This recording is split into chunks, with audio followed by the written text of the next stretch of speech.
Арбаңыздар, урматтуу бизди көрүүчүлөр. Биз бүгүн арзыматка айланган КТРК жамааты жөнүндө кеп кылууну туура көрдүк. КТРК арзыматтардын ордосу болбошу керек. Чындыктын ордосу болуш керек эле. Тилекке каршы 30 жылдан бери момундай кокобуздан тойдук алардын калпына. Кайсы бийлик келбесин, булар оңоло турган жолго түшкөн жок. 2010 жылдан кийинки төңкөрүштө дагы байкоочу кеңештеп курал бир канча жол курам түзүлдү. Бирок жалпы элдин мүдөөсүн канааттандырган телеканалга ээ боло алган жокпуз. Демек биз эң жөнөкөй бир нерсени түшүнсөк болот. Бийликтин акырынан жемжеген журналисттер эч качан чындыктын тили менен сүйлөбөй тургандыгын, КТРКга караганда, мамлекеттик телеканалдарга караганда тескерисинче жеке журналисттердин бүгүн халк арасында кадыры бийик. Маселен ошол Али Токтакунов, Ыдырыс Исаков, Болот Темиров сыяктуу жигердүү журналисттер, ошондой эле Азаттык жана Клоп Кейжи сыяктуу маалымат каражаттары элге объективдүү маалымат жеткирип, биз баягы көзүбүздү будамайлаган жалган нерсенин жалган экенине көзүбүз жетип келатат. Андыктан мамлекеттик телеканалдын функциясы өзгөрүш керектигин парламент депутаттары Абдулвахап Нурбаев менен Жанар Акаев туура көтөрүштү. Себеби эл эсебинен жашаган журналисттер ошол бийликтин акырынан жемжеп бийликке гана кызмат кылаарын ар бир президент келген сайын көргөздү. Биз акылыбызга келип, коомдук талап, коомдук көзөмөлдү күчөтмөйүн азыркы бийлик дагы арзыматтардын ордосуна айлантып алганын көрүп атабыз. Жалган маалымат менен бизди канчалык алдабасын, реалдуу чындык таптакыр башка. Бүгүнкү күндө 21 кылымдын мүмкүнчүлүгү баарыбыздын алаканыбызга салып койгон маалыматты. Себеби интернетти, телефонду чукуласаң, дүйнөнүн чар тарабында эмне болуп атканын көрө алабыз, уга алабыз. Ал эми КТРК таптакыр маалыматтык жактан аксаганы аз келгенсип, ошол бийликке каяш айткан, бийликке конструктивдүү сын айткан топторду тескерисинче мокочо көргөзүп, жана мен жогоруда атаган журналисттерди бир коомго суук тумшук көрсөтүү саясатына дайыма билегин түрүнүп кызмат кылып келатышат. Биз мындай адилетсиз бийликтин кадамдарына такаат бериш үчүн коомго эң негизги колубузга тиер инструмент бул маалымат. Маалымат ачык болгон жерде, маалымат адилеттүү болгон жерде коомдун аң сезими, билими, маданияты өсөт. Тескерисинче биз 30 жылдан бери КТРК деген баягы кара жашикке айланган ылакап атынан кутула алган жок. Элдин эсебинен жашаган журналисттердин уяты ойгоно турган эмес. Андыктан КТРКнын бир башкаруу формасы өзгөрүп, же болбосо таптакыр жоюлуп кетсе деле, андан асман жерге түшүп кетпейт. Кыргыз коому ошондой эле мукурап маалыматка бир чукак болуп калбайт. Тилекке каршы ошол эл эсебинен жашаган мамлекеттик уюмдар, мамлекеттик мекемелер мындай мамлекеттик казына көтөрө албай турган чыгымдарды коромжолоп гана эл эсебинен жашап, эл эсебинен күн көрө бергенине жол бербешибиз керек.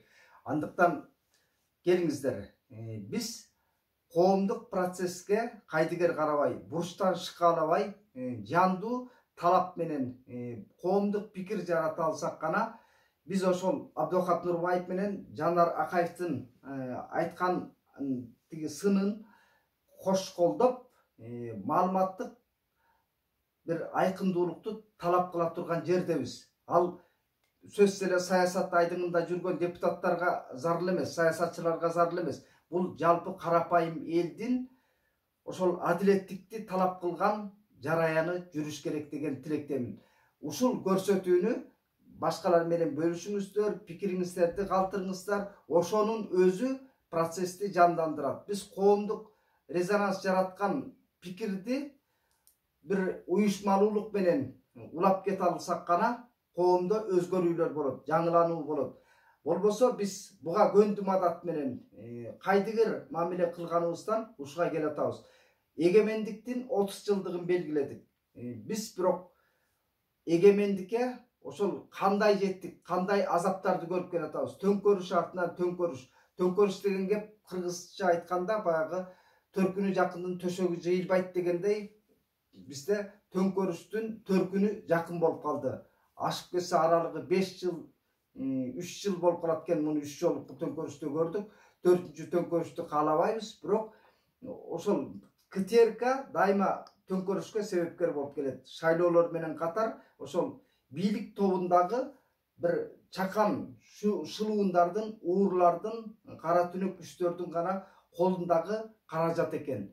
Эгерде КТРК мамлекеттик телеканалдар ошол мамлекеттик саясатты ырааттуу колдоп кетер болсо, алардын колунда жеке журналисттерге караганда толтура мүмкүнчүлүктөр турат. Себеби күч органдары мамлекеттин колунда, мамлекетке көз каранды. Андыктан эмне үчүн КТРКнын журналисттери менен күч органдарынын өкүлдөрү бирдиктүү саясат жүргүзүүгө болбойт? Эмнеге бирдиктүү журналисттик иликтөө жүргүзүп, журналисттин өмүрүнө бир кооптуу акыбал жаратпаган мүмкүнчүлүк түзүүгө болбойт эле.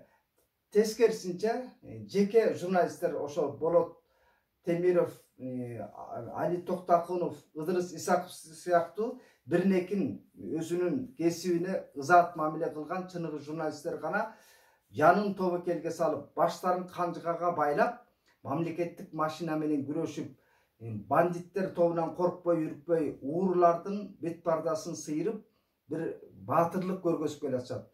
Буга чейин Азаттыктын журналисти Улан Эгизбаев кандай өрнөк көргөздү? Кыргыз тилдүү журналисттер бүгүнкү күндө имиш, божомол, дөдөмөл, ушак деңгээлинен өйдө көтөрө албай атканда, ушул аталган журналисттер кыргыз журналистикасынын зоболосун бир топ көкөлөтүп, ишеним жаратты. Биз ушундай журналистти колдоого алгандын ордуна, ушундай журналисттерди жанагы бийликтин кошоматчылары, дакансалары, Садыр Нуркожоевичтин фанаттары буларды желмогуз көргөзүп, буларды бир батыштын шпионундай, Американын деле агентиндей көргөзгөн саясатты улам байнабай ат тезеген кургатпай күчөнтүп атканы, бунун артында ошол элди, караңгы элди башкаруунун оңой жолун издөө. Себеби аң сезимдүү, билимдүү эл эч качан бийликке моюн сунуп бербейт. Бийликтин жалган кебине мой бербейт.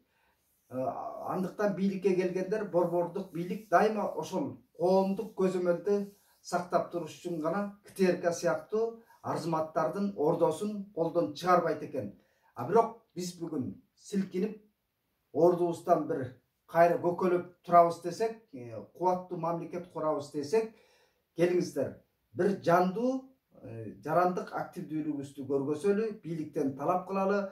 КТРКда ошол арзыматка айланган журналисттердин бети кызаргандай бир постторду жазалы, пикирлерди жазалы, бармак басыңыздар, эңкейтип да коюңуздар. Айтор, биз коомдо жандуу бир агым пайда кылышыбыз керек. Антпесе коомдо өзгөрүү болбойт. Алдыда парламенттик шайлоо келатат, ага андан бетер мындай билегин түрүнүп кызмат кылып берчү арзымат журналисттерди толтура. Мамлекеттик телеканалдарда ошо бийликти шыңарлап, шыйпаңдап, тегеректеп жүргөн журналисттердин баары. Андыктан келиңиздер, КТРКнын бир уятын козгоп, ошол эл эсебинен жашаган журналисттер бир абийирге келгендей болсун, элге кызмат кылгандай болсун. Баарыңыздарга бейпилдик каалайбыз.